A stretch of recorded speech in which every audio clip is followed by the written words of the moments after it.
In many of my dreams, I'll find myself wandering around some unfamiliar land. Sometimes it's outdoor wilderness, sometimes it's some abstract environment out of an Escher painting, or even somewhere that wouldn't look out of place in Kane Pixel's back rooms. There's no threat. I'm in no danger. I'm all alone in this environment, and it's mine to explore until I wake up. I'm telling you this because I'm pretty convinced that this game had something to do with that. I've got some very personal and special history with this game. This is the story of Myst, as I remember it. I'm dropping you into this with the same mindset as my younger self. I couldn't comprehend what in the world the guy in the intro was talking about. Just a man falling, a book falling, and now the book is right here in front of me. What was that all about? And then I was greeted with a musical motif that stuck with me forevermore.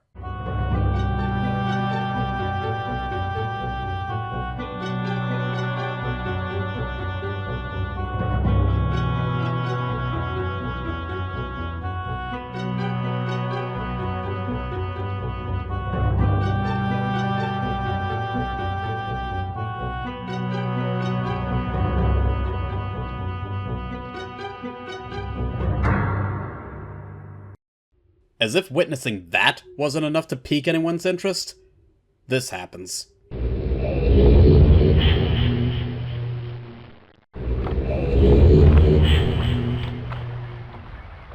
Yep, that's it. It just drops you straight in. No objective, no explanation, no threat. This island is yours to explore. This game is composed of still images, with little QuickTime videos like this one up here seamlessly woven in. It's surprisingly immersive and lets you get fully absorbed into this world and start wondering, why is this galleon fully submerged? Did Jack Sparrow park here? And furthermore, what is this door over here? What's down there? Why is this switch here? What does it do? What is this giant cog up here? Why does it play this ominous music when I come up here? Why is there another one of these switches here? Seriously, what did they do? You'll have a lot of questions, some of which go unanswered, and if you're like my younger self, you'll wander around the island aimlessly, not knowing what's going on or what any of this is for. You'll play around with the gizmos that seemingly do nothing, try and fail to understand what these guys in the books are saying, wonder what the night sky apparently looks like on your birthday, and just stumble around with no idea of what you're supposed to be doing. During that stumbling around, you'll inevitably run into this hidden corridor, which leads you to an elevator. What's this all about then? Maybe, wherever this takes me, I'll find some answers. This elevator always perplexed me as a kid. It seemed to be moving in ways that shouldn't have been possible, like it was going off to the side somehow. What was going on? Well, what's actually happening is the elevator is rotating. We'll get to why that's important later. Disappointingly, coming up here didn't seem to reveal anything of interest. There's 2 ladders that take you to an empty wall. Okay, so what's the point of this place then? Ominously, you can't actually leave the library until you close up the passage again. But that was down to memory issues more than anything. It's also why doors always close behind you when you leave buildings. The less frames they had to render, the better.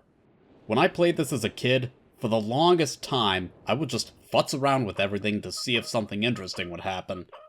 It never did, because I didn't yet realize what I was supposed to do to progress. Even then, I was still endlessly fascinated with this island. What secrets does it hold? How could I possibly crack this mystery? Well, soon, I started to piece things together. I reread the note that I found near the dock. Fair warning, I'm going to be getting into spoiler territory here, and I will spoil a few of the puzzle elements. But then again, this game is over 30 years old, so you've had your chance by now. My mom and sister were completely stuck at this point, but I realized this note is the first piece of the puzzle. Enter the number of marker switches? Oh, those things? Alright, let's see. There's 8 of them on the island, total. One of them I can't reach, but that doesn't matter. I only need to know how many there are. Now it's time to head back into that passage near the dock. You don't get to hear a lot of it, but the music in here is very somber.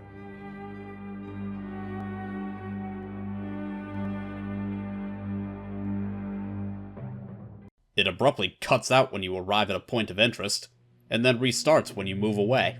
Either way, we can see that the water in this cauldron wasn't actually water at all, just a projection. You can find instructions for what number to put in for what projection, but where do you put them? Well, I'll give my sister credit for this, because she's the one who discovered this.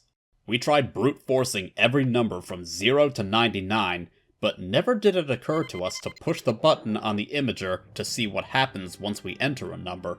When you enter the number of marker switches on the island, this is what happens. And this changed everything. Catherine, my love, I have to leave quickly.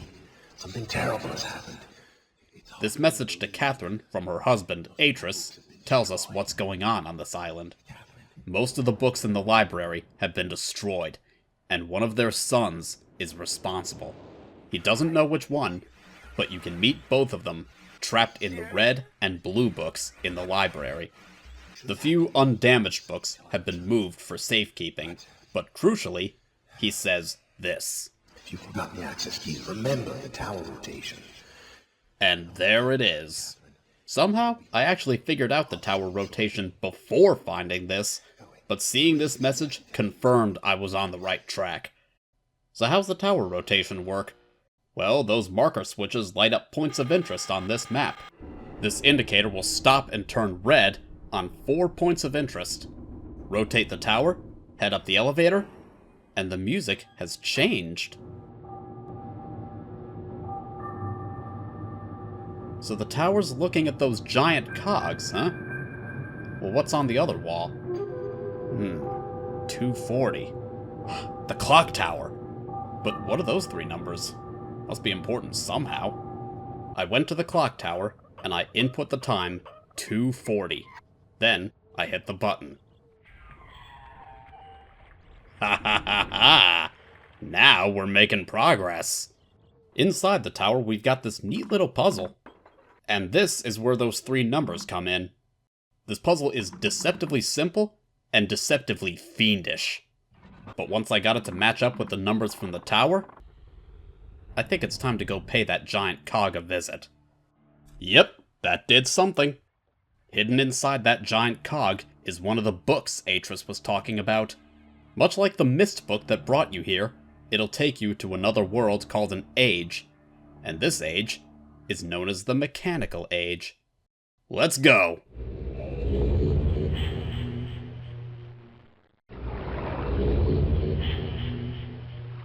Oh shit, how do I get back now? That was my immediate thought upon arriving here. I mean, yeah, great, I made it to a new age, I made progress, but now what do I do? There is a Myst book down there, but I can't get to it without the code. What is the code? How do I find it? What is this place? What do I do? What's this? What's that? Why is there a button that stops this elevator in the middle of the shaft? And why does it beep 5 times before moving?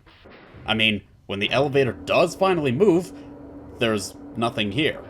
Just a blank wall that left me with more questions than answers. And so it went with all 4 ages. Any excitement I had about making it to them went away as soon as I realized I didn't know what to do next. Up to that point, I'd spent all my time on the island of Myst. I was comfortable with that.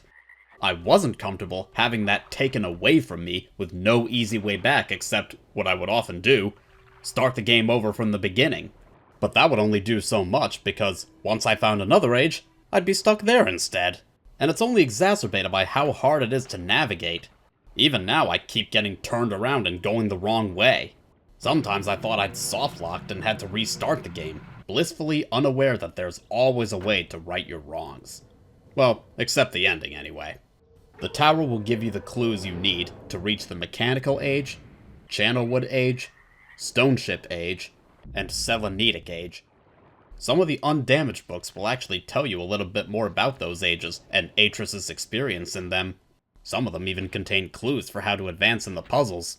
The Stoneship Age book has a whole bunch of constellations, a few of which are the key to get to that age. I remember getting a pencil and paper to copy down the dates and times and the constellations that came up, but thanks to Steam screenshots and a second monitor, that wasn't necessary this time around. What I still find funny is that one of the clues happens to land on my 7,799th birthday. I wonder if I'll still be around 7,766 years from now. If I am, I'll see if I can find that constellation in the sky. If I happen to be in the stone ship age at that time. The game did a lot despite its limitations, like the inability to play sound effects and music at the same time so it keeps cutting out. Sound actually plays a crucial role in some of these puzzles. When you're in the mechanical age, you can find a little gizmo that simulates the fortress rotation, which you need to get back to Myst.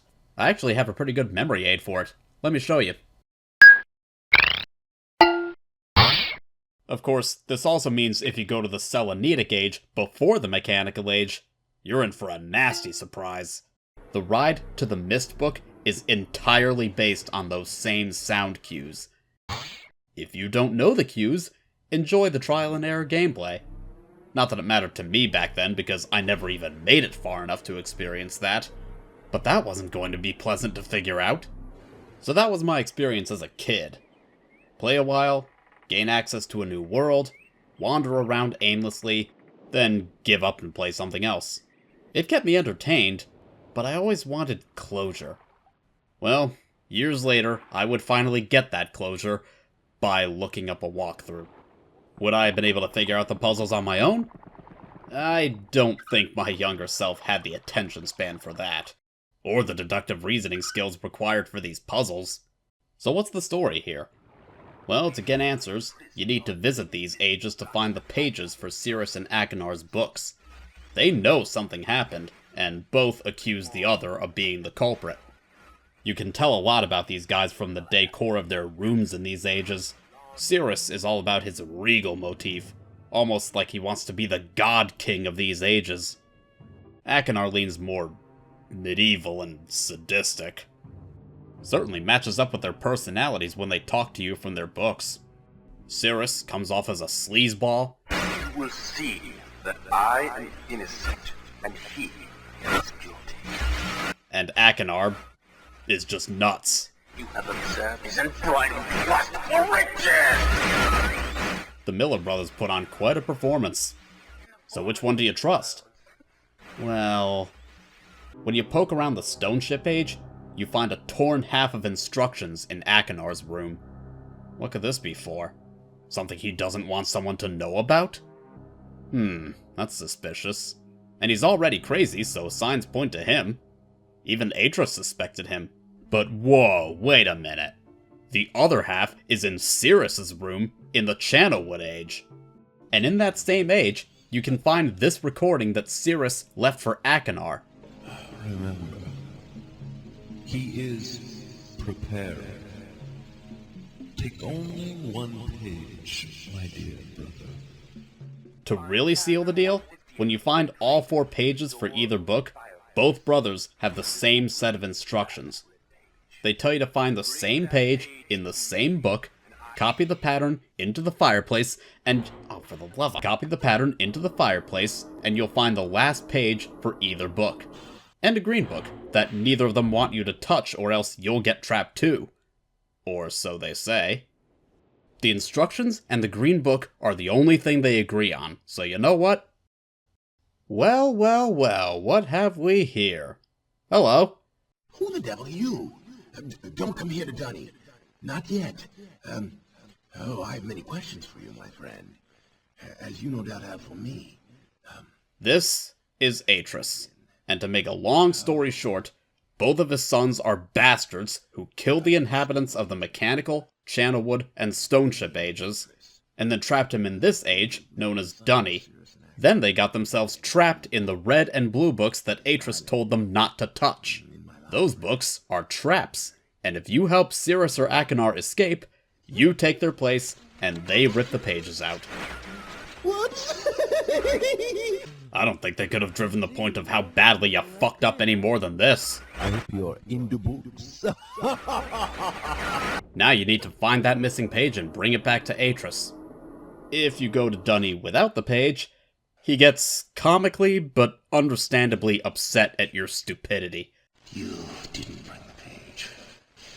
What kind of fool are you? Oh. It all comes full circle. With the page in hand, we bring it back to Atrus so we can close the book on this once and for all. Dunny, here we come. There isn't actually a lot to see here, so the only thing left to do is talk to Atrus. I don't think that floor quite lines up, but Ah, my friend. You've returned. And the page, did you bring the page? Right here. Ah, give it to me. Here you are, good sir. You've done the right thing. I am fully aware that I've done the right thing. Believe me. I have a difficult choice to make. The wrong thing would have gotten me trapped forever. Atrus really takes his time making that decision, so we'll just cut to the chase. My sons have betrayed me. I know what I must do. I shall return shortly. If you hang around a little while, he'll return and give you a little more dialogue. It is done.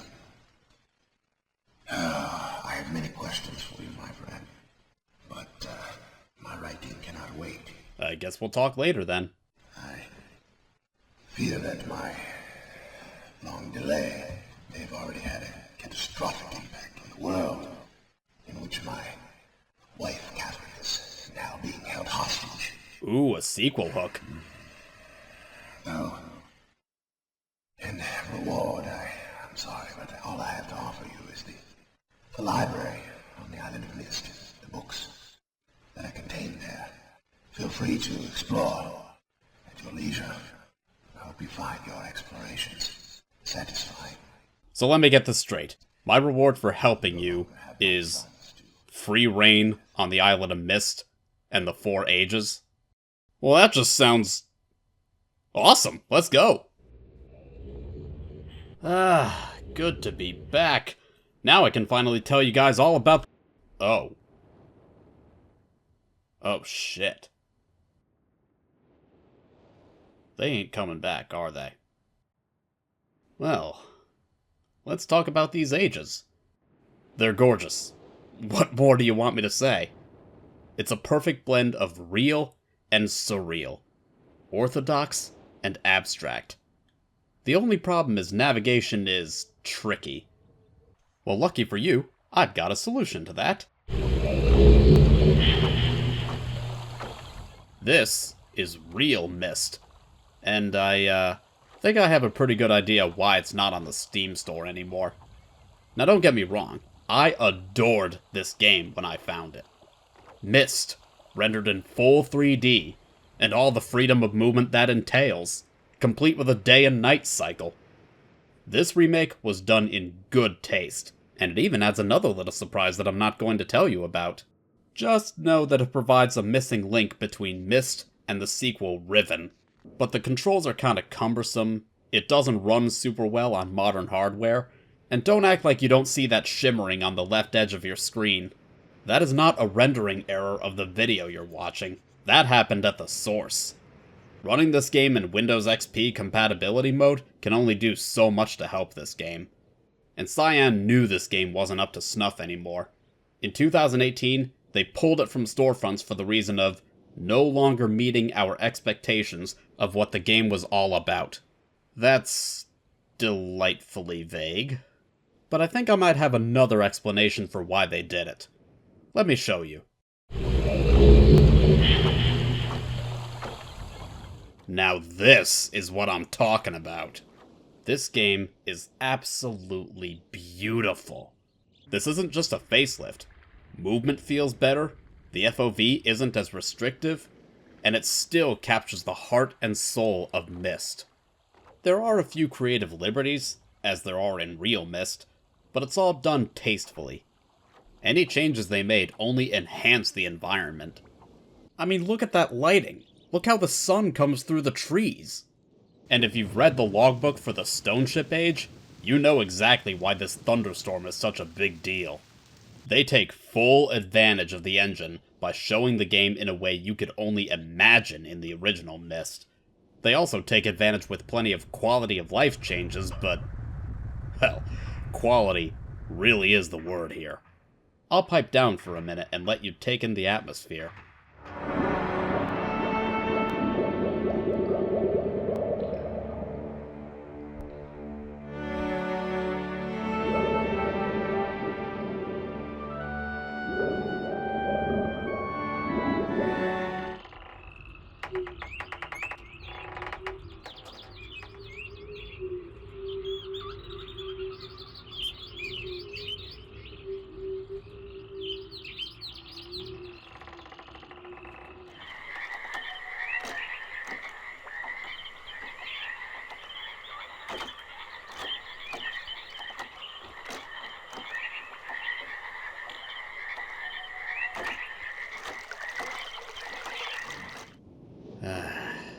Beautiful void indeed. Did I mention there's also a VR version of this game? That is dream game territory right there. But in that game, I miss out on the day-night cycles and dynamic lighting. The game cuts to black and reloads if there's ever a lighting change, which kinda breaks the immersion a bit. Which version of Myst is the best one largely boils down to opinion. This is the version I prefer, but I will never forget the mysticism and sense of discovery of the original. And you can too if you want, it's still out there. I haven't revealed everything or shown all the puzzle solutions. Where's the fun in that? I never beat this game as a kid anyway, and this particular version doesn't even really count for the Toybox, so I saved it for the end as a sort of epilogue. I just wish they didn't delist the original Real Myst. Having the option would have been nice. But that's a whole different can of worms that I'll probably address in a follow-up anyway. So that's Myst, the game of my dreams, in more ways than one. To this day, I'll sometimes dream about exploring some abstract world. Maybe someday I'll dream about exploring the lands of Myst, and everything will have come full circle.